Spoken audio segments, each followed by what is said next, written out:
Titanic wasn't just a movie. It was an emotional earthquake that left theaters filled with sobs in 1997 and continues to break hearts every time it's rewatched. This wasn't simply a blockbuster with stunning visuals. It was a cultural wave that had teenagers plastering Leonardo DiCaprio's face on their walls, families lining up for multiple showings, and adults remembering where they were the first time they saw Jack Dawson sink beneath the freezing Atlantic. Why did this film strike so deeply? Why did an entire generation cry harder than they ever had at the movies? That's what we're unpacking today. Welcome back to Swain Movie Minutes. Big thanks to my subscribers for joining early. We are starting small, but with your support, we'll grow into a strong movie community. If you enjoy recaps, breakdowns, or storytelling, hit subscribe and let's build this channel together. Titanic, directed by James Cameron, ran over 3 hours, yet audiences kept coming back. It earned more than $2 billion worldwide and held the record as the highest-grossing film for years. But the numbers don't explain why theaters were full of tears. Teenagers cried so hard they walked out in silence. Couples clutched each other. Even people who claimed they never cry admitted Titanic broke them. The film's heart is Jack Dawson and Rose DeWitt Bukater. Jack, played by Leonardo DiCaprio, symbolized freedom and joy. Rose, played by Kate Winslet, was trapped in wealth and control, engaged to Cal Hockley. When Jack pulled her from the edge of despair, their worlds collided and movie history began. Audiences didn't just watch them fall in love, they felt it. When Jack told Rose to make it count on the dance floor below deck, viewers felt liberation. When he sketched her, the intimacy felt daring and fragile. Their chemistry was so real that people forgot they were watching actors. That's why their separation felt devastating. Once the iceberg struck, the film shifted from romance to horror. Cameron forced audiences into chaos, water rushing through the grand staircases, mothers soothing children who would never wake again, musicians playing "Nearer, My God, to Thee" as the ship tilted. These weren't just extras. They represented over 1,500 real lives lost in April 1912. The tragedy hit because Cameron humanized it. A cook handing a life jacket to a child, passengers trapped behind locked gates, crewmen torn between duty and survival. Each detail reminded viewers this was real history. Jack and Rose became more than characters. Their story became a vessel for mourning. Few scenes are as iconic as Rose standing at the bow with Jack, arms wide, declaring, "I'm flying." It was freedom and love wrapped together. But when Jack froze in the Atlantic, the memory of that joy made the pain sharper. Rose whispered, "I'll never let go," and theaters erupted in sobs. Their love was brief, their ending cruel, and it mirrored Titanic itself.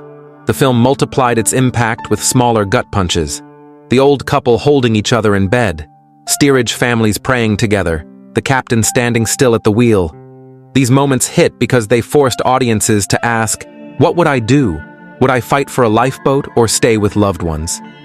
That psychological confrontation with death broke adults as much as the love story broke teenagers. And then came the score. James Horner's music elevated every emotion.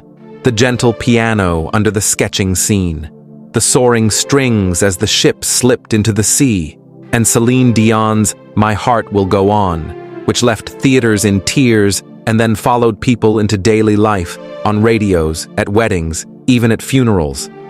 The song turned Titanic's heartbreak into a cultural memory. Why did people cry harder than at almost any other film? Because Titanic combined spectacle with intimacy. It wasn't about a sinking ship. It was about fate's cruelty, about young love cut short, about inequality even in death. Jack's sacrifice became symbolic of all who died so others might live. When he disappeared under the water, audiences mourned not only him, but every dream lost that night. The debate over the door kept the story alive. Could Jack have fit? Would Rose have survived if he climbed up? Cameron said no, but admitted Jack's death was narrative necessity. Rose had to live to tell the story. Jack's sacrifice gave her strength. The uncertainty only made fans hold on tighter, ensuring Titanic stayed in conversations for decades. The legacy is undeniable.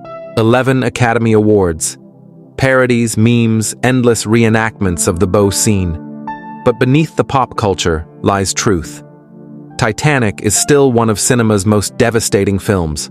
Every new generation cries the same way audiences did in 1997. Parents pass it to children with a warning, "You're going to cry," and they always do. Unlike most disaster films, Titanic feels personal. You don't watch a ship sink, you sink with it. You don't watch strangers die, you feel their fear. That immersion, blended with the timeless love story, made people rethink love, fate, and mortality. For teenagers in the 90s, Titanic was their first cinematic heartbreak. For adults, it made them think of family, mortality, and sacrifice. It spanned generations, giving everyone a reason to cry. Rewatching today still hurts. You know the iceberg is coming, but you hope anyway. You hope Jack survives. You hope the children are saved. You hope the musicians drop their instruments and flee. But hope is crushed every time, and that inevitability gives the film its emotional punch. Audiences cry not only because of the events, but because they can't change them. As the credits roll and Dion's voice soars, silence falls. Some wipe their eyes, some cling to loved ones, some stare in shock. That silence is a shared memory for millions who first saw it in theaters. Titanic left them, wrecked. And it still does. That's why a generation couldn't stop crying. It wasn't just about Jack and Rose. It was about love, mortality, and the cruelty of fate. Titanic blended cinematic mastery with raw human truth. So let me ask you, what scene broke you the most? Jack slipping under the water? The mother tucking in her children? Or the musicians playing to the end? Drop your answer in the comments and let's talk. If you love explained breakdowns, recaps of iconic movies, and emotional storytelling, hit subscribe. We've got plenty more coming, from shocking twists to legendary performances that changed cinema forever. And remember, Titanic may have sunk, but its story will always stay afloat in our hearts.